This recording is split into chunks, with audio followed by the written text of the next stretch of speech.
Hi, welcome to our instructional video.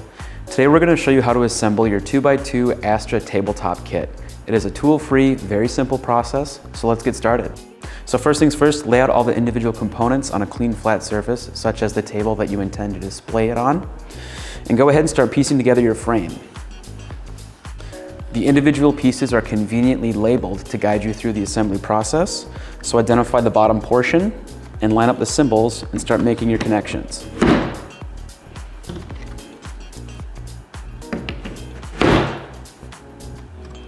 Go ahead and place the top portion on. And you can now apply your graphics. So the Astra frames utilize silicone edge graphics.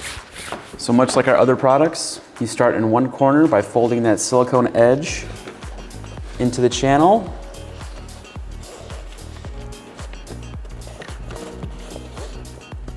Do the corner diagonally opposite. Do the two remaining corners. And then fill out the rest of the frame. You're going to repeat this process for the other side. So with your graphics attached, you can go ahead and install the power supply. Take one end of your power cord and place it on the side of the frame. And then plug it into an outlet. And there you have it. You're now ready to utilize the marketing power of your 2x2 Astra Tabletop Kit.